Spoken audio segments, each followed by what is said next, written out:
If you didn't know about it, the Power Rangers franchise is kind of dead at the moment. Nothing is really going on for it. The TV side is still searching for a reboot. No news of a movie either. Toys are still waiting to be revealed next year. However, for the comics, they have gone through their own reboot. After the comic series ended in July 2024 with the big event Darkest Hour, today marks the release of a brand new universe for the comics similar to Marvel's Ultimate Universe, Power Rangers Prime. What makes Power Rangers Prime notable is that unlike the focus of MMPR, the franchise's very first season, it instead has one other team in the forefront at the moment, the Power Rangers Samurai. Power Rangers Samurai was in a way its own reboot for the franchise. The franchise moved from Disney to Nickelodeon in 2011 with Saban Studios taking over production again. Samurai was heavily promoted, making its mark as the first season of Power Rangers for a modern audience. But how much do you really know about them? This is a fun fact from every episode of Power Rangers Samurai. Let's begin now. Episode 1. Origins Part 1. This two-parter were the first episodes of the season, which not many kids saw at first. When this first aired in 2011, Nickelodeon, for some strange reason, aired the third episode instead, delaying these first two episodes for months. This episode was originally titled Call of the Red Ranger, while Part 2 was titled Rise of the Megazord. These were both titled to Origins and made essentially a two-parter, even though the episodes don't connect too much to each other at all. Episode 2, Origins Part 2. This second episode marks the reappearance of Paul Schreier's character from the original MMPR series Bulk. Originally, Paul wasn't invited to the show when it started production, only asked to advise on casting a new comedic duo that would act as the Bulk and Skull of this series. However, in the end, he was asked to come back, filming a lot of his scenes with his new partner Spike separate from all the Rangers. He even wears his first outfit in this debut, the outfit seen in Day of the Dumpster all those years ago. Episode 3, The Team Unites. As stated before, this episode was the first episode to debut on Nickelodeon back in 2011, premiering on Monday, February 7th. And there were a lot of eyes on it. A clip of the Rangers morphing from this episode is currently one of the most viewed clips on YouTube with over 100 million views. Would be the most viewed one on YouTube, technically, if you didn't count whatever these are. Episode 4, Deal with a Nylock. In this episode, Kevin and Mia, the Blue and Pink Rangers, try to help Ryan keep his baseball dream alive by showing up at his game at the end. In this game, Ryan's team is the home team, where he bats in the top of the innings while his opponents bat in the bottom, which is not how it's properly conducted in real life. You see, the rules of baseball state that unless it's an exception like a tournament or a playoff, the visiting team bats first. This was established in the early 20th century, where it was initially believed that if the home team batted first, then they would gain a tactical advantage through intimidation to the opposite team. However, many managers soon realized that the edge of batting last in the final inning was more precious than the short-term gain from batting first. Batting last meant that they have the opportunity to walk their score off in the 9th inning or later, which means they have a higher chance of winning. In fact, in the United States, home teams in Major League Baseball win 54.1% of the time. The more you know. Episode 5, Day Off. As the episode's title suggests, the Rangers get to have fun away from their samurai duties as Jaden, the Red Ranger, enjoys the rides with everyone else. The theme park this was filmed in is known as Rainbow's End in South Auckland, New Zealand. Rainbow's End is New Zealand's largest theme park. The roller coaster the Rangers ride in this episode is called the Corkscrew Roller Coaster, the only one of its kind in New Zealand, and it's the main attraction of the park. Episode 6, Sticks and Stones. The monster of the week for this episode was known as Negaton, a unique monster with the ability to throw insults that hurt people so deeply that the verbal abuse becomes an actual physical assault. In particular, the scene where Negaton uses this power against the Rangers became an actual meme 12 years later in 2023, being used as an allegory for how Twitter users believe insults work. Say what you want, but it is funny. Episode 7, A Fish Out of Water. This episode is a Kevin-focused episode as he works on obtaining a new Zord through the power of fishing, but its ending is also remembered secretly debuting a new villain for the Rangers. This villain is known as Decker, portrayed by Rick Medina. Power Ranger fans may remember him as the Red Wild Force Ranger, Cole Evans, so that's cool to see a returning cast member in this fashion. And yep, that's it, nothing else about the actor. Nope, nothing worth mentioning. Episode 8, There Go the Brides. In this episode, the Rangers are investigating a series of kidnappings at weddings, having a full list of weddings in the area. This list contains not just the names of crew and staff that worked on Power Rangers at the time, but the actors for Emily and Mia's actors, albeit misspelled. Hope they caught the bouquet. Episode 9, I've Got a Spell on Blue. In this episode, when Bulk and Spike get insect repellent in their eyes, they're temporarily blinded, believing that a Nile-like monster is actually a grizzly bear. To avoid getting attacked, they play dead like possum. If you encounter a grizzly bear in real life, first off, good luck and I'm sorry. But second of all, this tactic is valid only if the bear is specifically attacking you. If you only encounter a bear, you should stand your ground and make yourself look as large as possible. Just saying, this is why I don't go camping. I can't do this. Episode 10, Forest for the Trees. In this episode, after leaving the Sheba house because of a fight with Mentor G, Mike, the Green Ranger, ends up back at his favorite hangout, the arcade, where this game is shown on screen. This game here is not at all a real game and made solely for this episode. Too bad, because in the Sentai version, guess what the Green Ranger was playing there? Tekken 6. Just erasing the culture? How disappointing. Episode 11, Test of the Leader. This episode depicts more of the history of the Samurai Rangers, how their previous incarnations were all defeated in battle. This footage was taken from the Shinkenger equivalent of this episode, and well, the deaths weren't as censored as they were here. Episode 12, Jaden's Challenge. In this episode, after Jaden is being a big old dummy leaving the Sheba house on his own, the other Rangers come to the rescue fighting a squad of monsters off. Not with their fists, but actually wielding those swords. This type of sequence would be seen throughout the series with multiple unmorphed fights. With many unmorphed fights in the past, Rangers would typically fight with martial arts comprised of punches and kicks. Although there would be a few exceptions to this rule, the Samurai team are primarily the first ones to do this as a whole, making the choreography their own while allowing the actors to participate more in the action. Episode 13, Unexpected Arrival. This episode's completely expected arrival is the debut of this series' 6th Ranger, Antonio Garcia, Gold Samurai Ranger. A fun, energetic Ranger that likes to interject dialogue with mild Spanish like this. Whoa! Fantastical! Antonio is portrayed by Steven Skyler. Steven is not Spanish at all, he's Thai. But hey, ignore that, at least he's got razor sharp fish. Catch of the day! Episode 14, Room for One More. For this episode, Antonio officially joins the Samurai team as the newest Gold Ranger, showcasing his skills and super speed in a fight.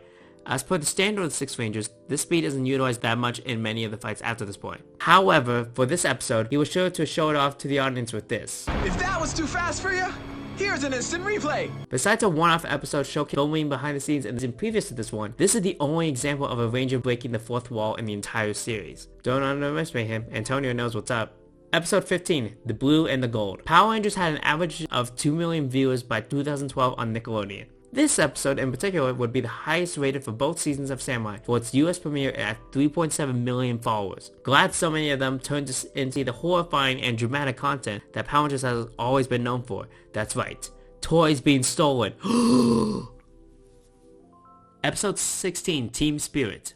In this episode, Antonio and the others work together to revive a long-lost Zord, the Claw Zord. The Claw Zord acts as Antonio's personal Megazord, switching between 4 different modes, with each one being labeled as separate directions, north, south, east, west. So what was this all about? Well, the 4 directions were supposed to represent the 4 cardinal directions in Feng Shui. Feng Shui is a Chinese practice of rearranging objects based on a certain direction in order to achieve a different form of harmony and luck and balance. Hence the different modes used here.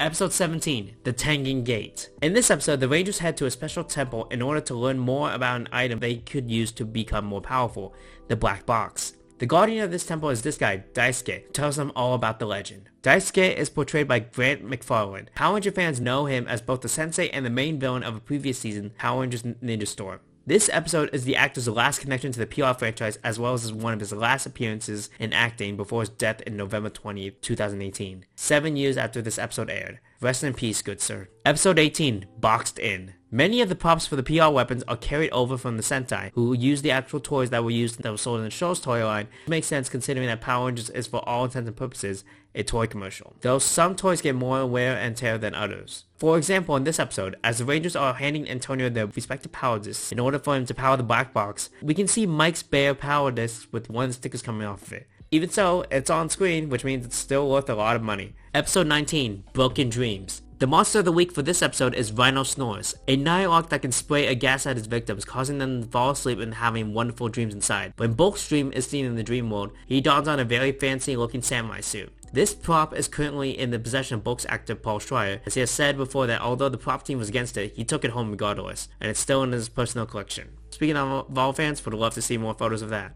Episode 20, The Ultimate Duel. Jaden was the main ranger to interact with Decker throughout the Nightlock storyline, resulting in many fights like this Ultimate Duel. For the Red Ranger's actor, Alex Hartman, these were noted as some of his favorite scenes throughout the series. Episode 21, Party Monsters. This Halloween special depicts all the defeated Nightlock monsters getting together for a Halloween bash in the afterlife. This isn't the first time we've seen Afterlife for the monsters, as seasons before such as Lightspeed Rescue and MMPR itself have featured this in their own seasons. Although this one looks the more friendly of the bunch, they got candy and everything. Episode 22, Christmas Together, Friends Forever. You can guess from the title, but this episode is a Christmas special. The first Christmas special for modern day Power Rangers, acting as a soft clip show featuring previous episodes. Not only that, but this is the first Christmas special in the franchise since all the way back in Zeo in 1996 with the season to remember. 15 years. Can you believe it? And so, with this being the final episode of the first season, we now move on to the second season. Let's continue forward. Episode 23. Super Samurai. This premiere marked the first episode of the split-screen seasons, a tradition for the rest of the franchise's seasons, where it would take the full source material from a Sentai counterpart and adapt its content over 2 years as opposed to 1, in order to fit Nick's scheduling demands. To make it special, this season is labeled as Super Samurai due to the debut of the Super Samurai mode the Rangers used with those episodes being its debut. But did you know this episode was actually part of the previous season? The episode Boxed In featured the Rangers fighting a monster known as Arachnator, with this episode having Arachnator return for another fight. In reality, this episode that this was based on, in the original Sentai episode for Shinkenger, was actually one complete fight, having the Rangers struggle against the monster while Red comes in with his new powers after being rescued by Gold from Decker's counterpart. But to make the distinction between the two seasons, that source episode was split up between these two episodes. I'm not complaining. Look at this sick fight.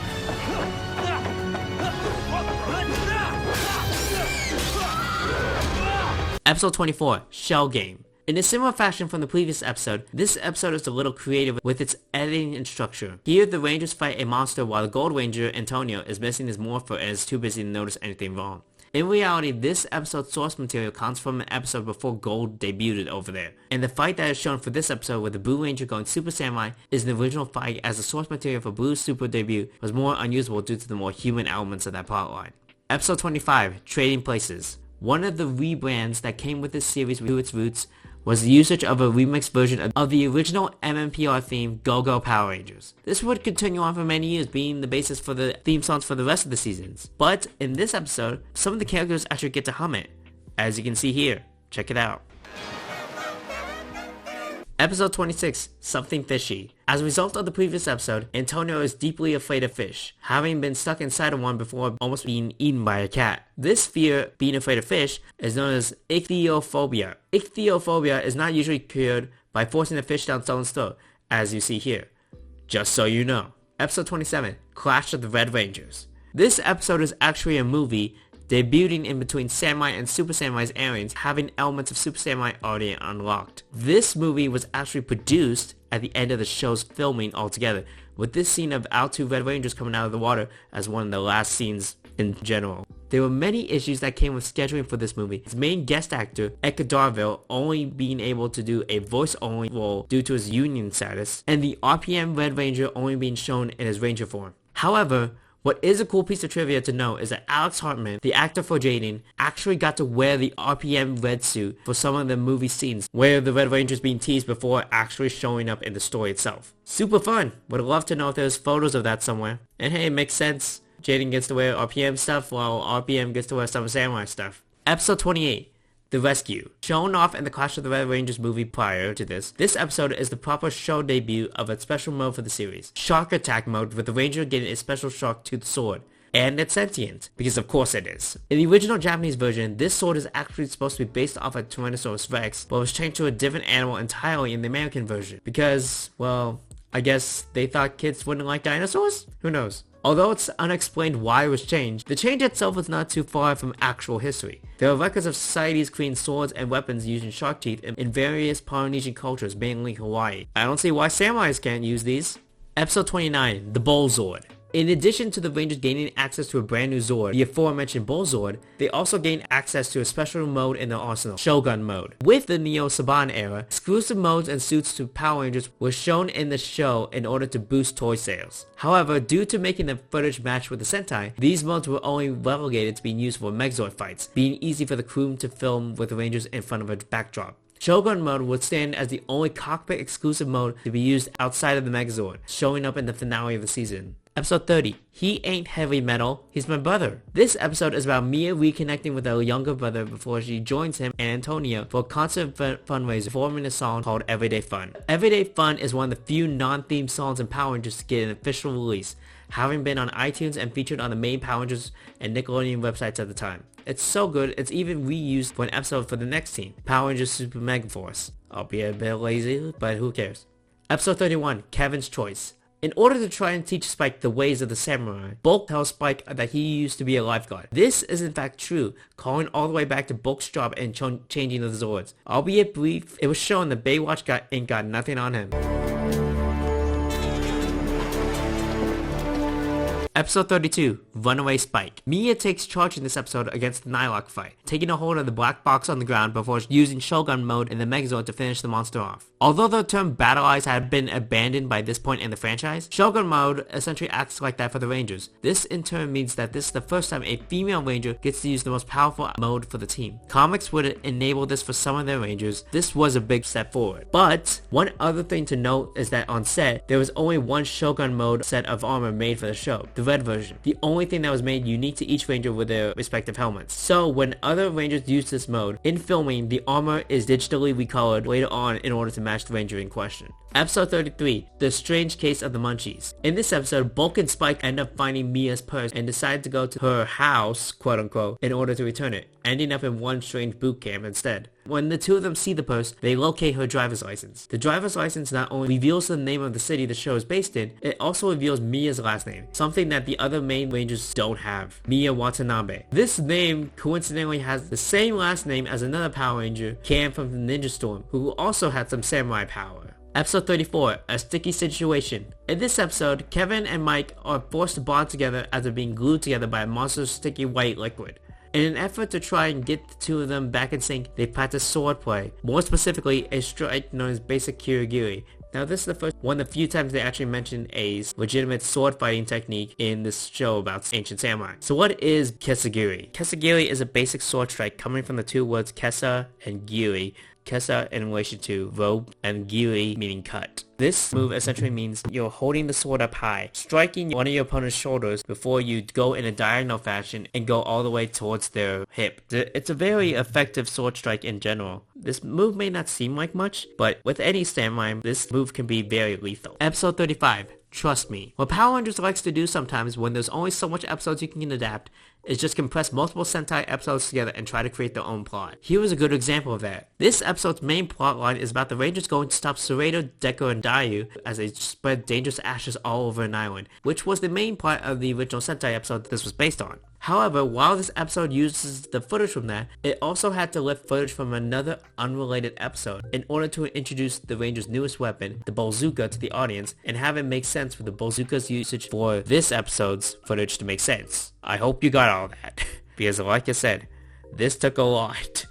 Episode 36, Trickster Treat. This episode is unique to Power Rangers, as it is the only episode in the entire franchise to be made entirely from stock footage. All the footage featuring the Power Rangers morphed comes from the Shinkenja movie this plot was based on, while anything unmorphed came from footage of other episodes. They even burned out so much of the footage, they had each Ranger morph one at a time, creating the longest morphing sequence in the franchise's history.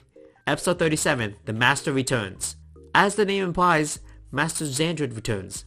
For a few minutes before returning to the Sanzu River, but not before giving a major beatdown to Jaden. Although Master Xandred spends a majority of the series on the boat in the Sanzu River, complaining about how he doesn't get better healthcare, he's actually one of the more formidable threats the Power Rangers have ever faced, having been shown to survive against countless teams of Samurai Rangers in the past, before defeating this team of Rangers 3 separate times before the finale. Episode 38, A Crack in the World. The monster of the week for this episode is Pestilox, a nasty monster that sends out bugs for attacks. Pestilox was voiced by John Toy, an actor known among PR fans for being the voice of Dr. Kruger in SPD and the face of Dagamon in Mystic Force. Episode 39, Stroke of Fate. In order to plug up a hole created by the monster's intent on ending the world, Bulk and Spike get the idea to make a giant gumball to plug out the hole. When he gets into action, Bulk says this particular line. It's two in time! Many fans of the original MMPR show recognize this as a callback to the original season MMPR and its morphing sequence, It's Morphing Time. But this wasn't the only time he said it. Back in MMPR, the episode Crystal of Nightmares, in the dream sequence created by Rita, Bulk and Skull pull out the phrase to fight in the Megazord. It's morphin' time! Brachiosaurus! Dogosaurus! Episode 40, Stuck on Christmas. As stated before, Bulk and Spike's scenes were filmed separately from the other Rangers, resulting in them not interacting in the first season of Samurai, only being more integrated into the storyline with Super Samurai. In the end, the two of them got to interact with all the Rangers one-on-one, except for one. The two of them spoke with Jaden in this Christmas special as he thanked them for their efforts this year. They interacted with Mike off-screen in the last special after receiving the new bike. They fished alongside Antonio as he was having a bad fishing day. They met Mia unmorphed as she tried to help Spike out with his problems of being a total loser. And after trying to return Mia's wallet, both Mentor G and Emily tried their very best to deal with the two of them by getting them to leave. Which only leaves Kevin as the only Ranger to not have any interaction with them. Not sure what that means, but hey, it's his loss. Episode 41, Fight Fire with Fire. Not only does this episode introduce the first female Monster of the Week of the Neil Saban era, Vieira is also most well known for introducing the second female Red Ranger of the franchise, Lauren Sheba, portrayed by Kimberly Crossman, and the whole reason why I decided to make this video in the first place. Although in 2005, Power Rangers SPD showed off the first female Red Ranger of Charlie, Lauren is the first female Red Ranger chronologically since SPD takes place in the future. And she's also the first one shown to be a good guy. Charlie was shown to be corrupt for the rest of her team. And although she's such a late addition, Kimberly Crossman is the one actor in this season giving her all into this performance. Well done, you deserve better. Episode 42, The Great Duel. In this episode, while Jaden leaves the team running into Decker for a big duel, Lauren takes charge of the Samurai Rangers. You'd think this qualification would be enough to get her own credit in the opening. Although the intro is altered to feature a shot of her, Kimberly Crossman is not credited as a regular crew member. For shame. For shame. Episode 43, Evil Reborn. I have somehow saved this for the final few episodes of the series, but Power Rangers Samurai is one of the closest copied PR adaptations, taking the whole base and overall plotline of Shinkanju and simply translating it to the American footage. Dialogue, shots, even scripts itself, forcing the writers to actually credit the Japanese writers of the Sentai in the credits. However, one of the few plotlines that did get changed for PR were the storylines for Dio and Decker, two of the more complex characters of the show. In the original Sentai, both of these characters' backstories were entirely separate from one another and not as all sympathetic as their PR counterparts. Even the final result of Decker's death here was different. In the Sentai, the red Shinkenger, Takeru, was the one to defeat Decker's counterpart, Juzo, with the blue Shinkenger, Rinosuke, rescuing his friend from his circle of fire with his powers. However, here, Jaden refuses to strike Decker down, and it's Kevin who is the one who ultimately laying the final blow against Decker, inadvertently creating a cool twist ending to the arc with a villain who wants to be defeated by a great swordsman, ends up focusing solely on one, but being defeated by one he never bothered to look at in the first place. One of the changes I could actually commend. Episode 44, The Sealing Symbol. As per this episode's title, Lauren attempts to create the sealing symbol in order to seal away their main villain, Master Xandred, forever. The morpher that the Rangers use in this series is called the Samurizers, cell phones that had a light inside of them that drew out the Rangers' individual symbols to transform. These were redesigned from the shuttle phones, the original devices from the Sentai, to be more appealing towards the American base. The morpher that Lauren uses, the retro one used by her father, is the original shuttle phone from the Sentai, more resembling calligraphy brushes and fitting more with the theme of samurai writing kanji. Inadvertently, this distinction made Lauren's morpher in the show more special as a result, so kudos. Episode 45, Samurai Forever. This episode is the finale to the show, showing our Rangers going their separate ways after finally defeating the Nightlock, but it's also a reunion. Paul Schreier was said to have fought for a cameo appearance from his longtime partner Jason Narvi, with Skull finally showing himself in the finale. The two of them would not appear on screen after this point, with the exception of a cameo in the 30th anniversary special, Once and Always.